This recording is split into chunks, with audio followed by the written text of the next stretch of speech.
as we are speaking about the potential situation, it is now official.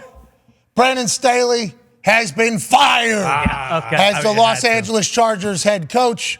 There was a lot of historic records that were broken last night, the most amount of points in the Raiders franchise history. Obviously, one of the biggest blowouts in the first half a game has ever been seen in the NFL. And now, after years of this conversation taking place, after close loss after close loss after close loss, after really not getting any better and seemingly wasting Justin Herbert's entire existence as this former quarterback who's a defensive coordinator, who was an NCAA D3 coach just about 5 years before he got his head coaching job. People have been wondering when he was going to get fired. Ownership, though, maybe doesn't want to have to pay fired coach and do the whole song and dance. They decide today he is fired. Also fired from the Los Angeles Chargers, we are learning. No way. General manager, friend of the program. Tom Telesco is what I am being told as well here. So GM and head coach out after what happened last night to a division rival on prime time. And GM. There's only one reason why. There's 3 weeks left. There's 3 weeks left for them. They got interim GM and interim head coach. All eyes are on the future. All eyes are on next season, hopefully with Justin Herbert with another coach, another offensive coordinator. Because remember, Kellen Moore came in this year. He was supposed to be the answer. Remember, whenever he was down at Dallas, he was the guy. He led Dak to everything. Then Mike McCarthy takes over the play calling and says, I know what Kellen wants to do. Kellen wants to run up a scoreboard because Kellen wants to be a head coach someday. I used to be in Kellen's spot. And if you think about where Dallas is right now, with Mike McCarthy calling plays, pretty good spot. And where the Chargers are right now, Kellen Moore calling plays. I think Kellen Moore wishes that he was potentially in a different place. Will he be the interim head coach? Now all eyes are on who's next and what do they do. This opens up for, though. Big time. Yep, it does, GM. Yes, it does. Coach. Doesn't it? 100%. I mean, this was kind of the situation I've been staring down for the past 3 weeks. Once the Chargers beat the Patriots 6-0 in New England, it was like, oh, okay, so Staley's probably got a week or two left, and then this will get really ugly, and here we are. I still, we'll stand by. We'll figure that out later. But when you mentioned all those teams, like the Colts ran into the Steelers and the Patriots and the Ravens sometimes, I bet, like the Raiders weren't rolling. They just got shut out. And then worst in franchise history. Antonio Pearson, speech after the game, actually said, Tay, what you say last week, we're on the wrong side of history. This week, we're on the right side of history. Most points in franchise history. Yeah, it was not good. No. Less than a week ago. And both teams were 5-8. It was like clearly one team saying, hey, we are not mathematically eliminated. We can still win out and have a chance. And then the other team saying, kind of like a la Anthony Lynn when he was with the Chargers before Brandon Staley, saying, hey, boys, we don't have a chance to make it in the playoffs anymore, even though they did at that time, the year before they hired Brandon Staley. What a shit show. Dump. Right? Oh, yeah. Dump of a building. Legit. Yes. Like their fans are very passionate and everything like that. They've had to deal with a city change. Right? You just go back to that whole thing. Playing in an MLS stadium, then going into the Rams stadium, then the Rams win a Super Bowl in LA, and then now you got the face in Justin Herbert. Everybody says it. Everybody thinks it. Everybody knows that to be the case. And you're just kind of, I guess, fumbling it out of even relevance. It is a fascinating dynamic over there because even if you have, and we don't know how much money the Spanos family has, it's been, that's a whole nother added thing into this entire conversation. But it's like, even if you have, and we're seeing this with Carolina, it's hard. It is really hard to win. Yeah, you need a lot of players. So if you could find somebody that's won before, like normally that's why it's a safe decision to make. Bill Belichick. They have to. Could you fathom? Now, people are going to say that that's us saying that he's out. We don't know that. Don't know that. We have no idea. They got a roster. Bill and Bob Kraft are going to talk. Okay, they'll decide what happens. Bill could get an extension for 5 years. We have no idea what's going to take place up there. We are only telling you what everything is being reported and talked about. We are just as surprised as everybody else that Bill Belichick could potentially no longer be with the Patriots, but that's a reality, allegedly, from all people talking around the situation. You got Herbert, obviously. So And with Belichick, you would think you'd be able to find an offensive coordinator. You would hope that would be the case. Yeah, I mean, probably Josh McDaniels, if we're being serious here. He loves to bring back his former play caller. He does keep it in-house mostly, but Josh Billy McDaniels has not had a lot of success. Billy O this year did not have a lot of success. But is that because of the quarterbacks, because of the groceries that he had, or because he doesn't have it anymore? Yeah, I'm assuming it's a grocery situation there, and they got groceries in L.A. I would think that Bill Belichick, with a player like Derwin James, would make that defense, and Derwin James specifically, probably like Defensive Player of the Year, just because of how good he is around the ball and in the back end. We don't know. We don't know. We don't We're know. not acting like we're knowing. No, We don't absolutely envy not. the position that Bob Kraft. Yeah, I do not. Bingo. Yeah. Right. We do not envy Bob Kraft's position at all. But if it were to happen, the Chargers need to sell out completely to go get Belichick. Like it's been the same way since they got Herbert. It's like you're relying on this guy to basically score 45 points a game. You need him to overcome everything else that's going on. I mean, ultimately, wasting Herbert's potential and stuff like that. But that's why Staley got fired, is he's a defensive guru, and the defense hasn't been worth the shit since he got there, pretty much. You bring in a guy like Bill who can revamp that defense, you would think almost overnight. Like they need enough of this splash stuff. Like, hey, we want a young guy who can unlock more of Herbert's potential. Like, don't need to do that. Herbert's proven, like, he's a dude. He's a guy. Like, he's going to be fine no matter what. You need a guy who knows how to win. And you need someone who can kind of maybe break this, like, Chargers curse where it doesn't matter who they have. They just can't seem to get over that hump. If Belichick is to get fired, which we do not know, or mutually parts ways, or whatever happens, the Chargers give him $100 million. So we don't know if they have that amount of money, but we can get a glimpse into what the future looks like from the Spanos family. They've released a statement. I want to thank Tom and Brandon for their hard work, dedication, and professionalism, and wish both them and their great families nothing but the best, said owner and chairman of the board, Dean Spanos. These decisions are never easy, nor are they something I take lightly, especially when you consider the number of people they impact. We are clearly not where we expect to be, however, and we need new vision. We are clearly not where we expect to be, however, and we need new vision. All right. I thought I was doing nothing in the name of continuity was not a risk I was willing to take. Our fans have stood strong through so many ups and downs in close games. They deserve more. Frankly, they've earned more.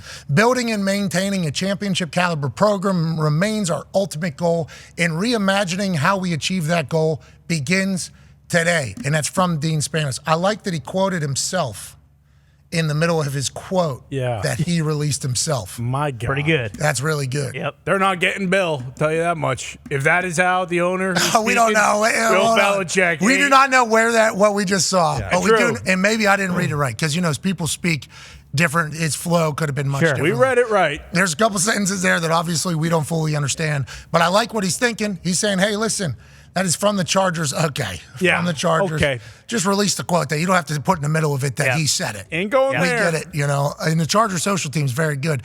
Hopefully they don't get canned. Yeah. Let's make sure we keep the social team and the digital team over there at the Chargers. They are very talented. Maybe put them. Yeah, move them up. Maybe the social team run the entire damn program over there. But them talking about reimagining the vision of what a successful, that whole thing, that's good news. That means they're going to invest. Them talking about their fans earning it and deserving it, I think it's the right angle, too. What's the angle normally? This one is to let them know that they hear them, they see them, and they're hoping for the same. But everything will be about the actions they take from this point forward. Because last night was a great indicator of where that locker room and culture is, and it's in the dumps. Yeah. Hey, if you're a Chargers fan, you should be bummed out about it, like Kirk Herbstreit said he was late in the fourth quarter. Bummed out about last night or today? Chargers fans should be pumped about where they are today, but bummed out about where it got to. Yeah, I think definitely bummed out last night, but there was a lot of people calling for that job at halftime of last night, and I assume they weren't kind of bummed out about that one. I think they should thank the Raiders. We were talking about it yesterday, how kind of when you play your rivals and it doesn't go well, this stuff happens. Like the last 6 times the Browns have got a new head coach or fired their head coach, was after a Steelers loss. The Steelers fired their OC after a Browns loss. We talked about yesterday with the Patriots, and when you play your rival and you don't look good against your rival, it kind of spurs action. Last night, Chargers, Raiders, it spurs action there. And it's kind of how it happens in the division and stuff. Because it's like a measuring stick. Yeah. Like the Colts, Patriots, So after the Colts lost to the Patriots last year, that was when Jim Irsay, after a long time of like not good stuff happening, moves on from Frank Reich, brings in Jeff Saturday. The alleged report from Tommy Curran is after the Colts beat the Patriots in Germany, allegedly from sources in the know at the time, is what Tommy Curran said. Right. That was when the decision was made. We're moving on. It is like a measuring stick, like the owner actually sees, oh, that's where we're supposed to be, that's where we're not supposed to be. Joining us now is a man who might have a little bit more information, senior NFL insider for ESPN. He puts the J in ESPN. Ladies and gentlemen, Adam Schefter. Oh, no. Oh, he's getting a call right now. Maybe slammed. more answers. Yeah. The J, huh? We'll come back. We'll come back. This is the number one job, though. He's doing investigating. What's that? No matter who else comes open, you get Herbert. That's number one. I think so. I think that's probably how people will view it, if I had to guess, because you think about it, any job that's been taken that is high profile by coaches that are kind of sought after in a lot of places, they're like, where's the best quarterback at? You heard Chuck Pagano talk yesterday. He's like, you need a quarterback. Yeah. You talked to Coach Rule the other day, you need a quarterback. Yep. Like in football, you just need a quarterback. And quarterbacks know that. That's why they're making $40 million a year or whatever. Right. Joining us now, ladies and gentlemen, Adam Schefter. Shefty. Shefty, thank you for making time. Take two. Let's try it again. Hey, what piece of information did you just learn? Anything sweet? Are we breaking more news on this particular Friday? No, it just came, the text, it's a little rush hour right now, right? Where basically the Chargers just fired Brandon Staley. They just fired Tom Telesco. Tom Telesco's hired 3 head coaches, and so they decided to make this a total house cleaning. And I think that this will become a highly attractive job because of the quarterback. But there's no way, in my mind, I'm watching that game last night, and there had to be 10 people across the league that texted me saying, they have to fire him tomorrow, right? They have to fire him tomorrow, right? And I think that the mild surprise was that they also got rid of the GM. Like, you don't see teams do a house cleaning with 3 weeks left, but I don't think they could step foot back in that home stadium next week and trot out that same head coach as disliked as he was. And so they made the decision today to do their first in-season head coaching change in 25 years. The last time they did it was when they fired Kevin Gilbride and replaced him with June Jones. And to me, look, they were going to do this. This was going to happen. It was inevitable. And when last night unfolded in the historic fashion that it did, one of the most embarrassing losses in NFL history, there's no need to even wait. Just do it today. And they did. NFL's 103 years old. You said it was inevitable. I think we all kind of understood that. We would continue to ask you about your hot seat thermometer. Do you think it's because it's a rival game, because it's primetime game? If that's Sunday, 1 o'clock, is this still the same thing? Or is it Spano's family know that literally every Chargers fan around the country had access to watch it and saw it? Like, do you think it's because it was primetime game and division rival that it expedited it even more? It's a great question, Pat. I think here's the deal. The owners, Dean Spanos had said to the people out there over and over, we're not doing anything till the end of the year. Now, if this had happened on Sunday, I still think they would have done this on Monday. You can't have a beatdown like that and not react to it in some type of way. But the fact of the matter is, when it's on a Thursday night, it just makes it easy the next day. Like, you have added built-in time the next week to get everybody ready. Do I think that they would have done this after? If this loss happened Monday, would it have happened again on Monday? I believe it would have. Okay. I believe it would have. Okay, so now who goes up? Who goes up to interim head coach? And you still need interim GM because there's going to be injuries and things that are going to happen and roster manipulation over the final 3 weeks, I would assume, right? Who's normally going to take those jobs? Well, I would imagine in the front office they've got a gentleman by the name of JoJo Wooden. I could see him being the interim GM for right now. They have Kellen Moore, the offensive staff. I just got a text, stay tuned. I asked about the interims, was told stay tuned. We'll see exactly what they do. And here's the other thing to keep in mind. This organization, and I don't know whether they'll admit it, they debated making a coaching change in the past, this season. They debated it twice in season. Like, I got a call. There was a Monday that we were on, and if I'm being honest, I was waiting for a text that the Chargers were making a move with their head coach after their Sunday night loss to the Baltimore Ravens. Like, I was waiting the entire time. I thought it was going to happen on the show the way it happened today, but I thought it was going to be that Monday. And I remember being up till about 3 a.m. that night trying to get confirmation that it hadn't happened yet after the game, and it didn't. And they decided to stand pat that week. And there was another time earlier in the year that they were considering it as well. So again, it comes back to the inevitable nature. This was going to happen. Got it. This was inevitable. Nailed it. Be down like that last night in one of the most embarrassing losses I've ever witnessed. You make the change today. All right. Well, Schefter, we appreciate the hell out of you, man.